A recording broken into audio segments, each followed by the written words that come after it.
Assalamualaikum warahmatullahi wabarakatuh dan salam sejahtera.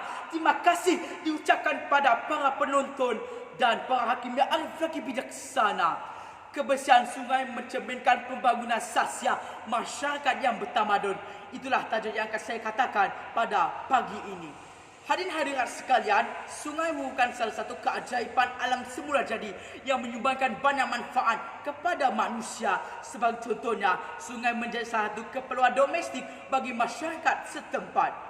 Sebelum lancang menuju muara, sebelum kita membelah bicara, sebelum isi menyusun hujah, izinkan saya mendefinisikan frasa yang membina tajuk pengucapan saya pada pagi ini. Agar hadirin terbuka minda, agar hakim tidak terpinga-pinga dan saya peta berkata-kata.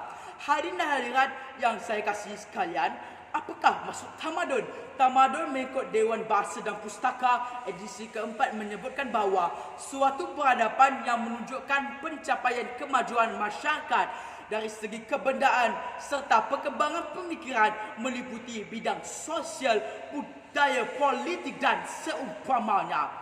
Para hakim yang arif lagi bijaksana meniti hujah saya yang pertama. Kebersihan melambangkan ketamadunan dalam pembangunan sasial suatu masyarakat. Umum kita mengetahui bahawa kebersihan adalah asas utama dalam kehidupan. Jika kebersihan tidak dijaga, maka bagaimanakah perkara lain yang lebih besar untuk dijaga? Oleh itu, setiap masyarakat perlulah berganding bahu bagai aur dengan tebing bagi menjaga kebersihan, khususnya kebersihan alam semula jadi. Sebagai contohnya, sungai, salah satu punca air bersih dan air mutlak di muka bumi ini. Hadirin-hadirat sekalian, pada tahun ini, tepatnya pada 8 hari bulan 2 tahun 2023, sebanyak 160 tan sampah yang dikutip sepanjang Sungai Tebra dan Sungai Skudai. Agregasi ini telah menukarkan air yang dahulunya jernih kini menjadi hitam kekelabuan. Adakah perkara ini berlaku secara tiba-tiba? Tidak, bak kata peribahasa, jika tiada angin bagaimanakah pokok akan bergoyang? Faktor utama perkara ini berlaku adalah masyarakat tidak endah akan kata-kata perubutan atau denda yang diberikan oleh pihak berkuasa. Mereka menganggap itu hanyalah sedikit sahaja dan tidak setimpal untuk mereka. Para hadirin yang dikasihi sekalian, bayangkan jika saya mengambilkan dua buah negara untuk menjadikan hujah saya ini sebagai contoh. Negara pertama adalah negara Jepun dan negara dua adalah negara India. Negara Jepun mempunyai sungai dan persekitaran yang bersih. Jangan katakan sungai, malah longkang di tepi jalan terlalu jernih sehingga mampu untuk membelah ikan. Namun bagaimanakah dengan negara India, iaitu sungai Gangga, sungai yang dahulunya dianggap suci, kini berada di tangga kelima sebagai sungai paling tercemar di dunia. Bagaimana tidak, di sungai inilah mereka melakukan 1001 perkara. Jika difikirkan secara logik akal, sudah pasti kita dapat melihat bahawa masyarakat Jepun lebih bertamadun daripada masyarakat di India. Oleh itu, jelaslah bahawa kebersihan melambangkan ketamadunan dalam pembangunan sasial suatu masyarakat. Hadirin-hadirat sekalian, hujah saya yang kedua, sungai amat penting bagi masyarakat yang bertamadun. Sejarah telah membuktikan bahawa tamadun awal dunia seperti tamadun Mesopotamia bermula daripada sungai Tigris dan sungai Euphrates, manakala tamadun Mesir bermula daripada sungai Nil. Hadirin dan hadirat yang saya kasih sekalian, seperti yang saya katakan pada awal, sungai merupakan salah satu sumber air bersih di dunia. Selain menjadi sumber air, sungai juga menjadikan sebagai perantaran barang-barang tukar seperti kayu balak. Jika sungai tercemar, maka barang yang dihantar akan juga tercemar. Mengapakah perkara ini berlaku? Perkara ini berlaku sehingga dapat mengugatkan ekonomi negara.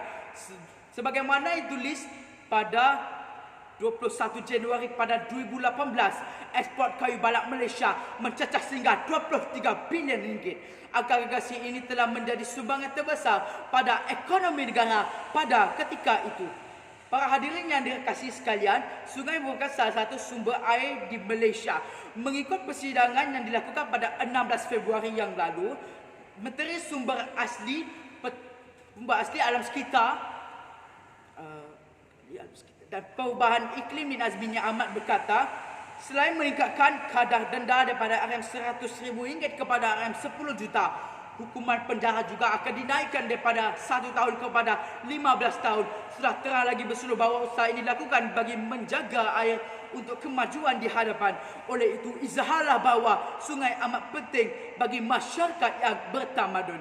Para hadirin yang saya kasih sekalian, sudahlah tiba kita di hujah yang terakhir, iaitu sungai mampu mengubahkan pandangan orang lain terhadap kita.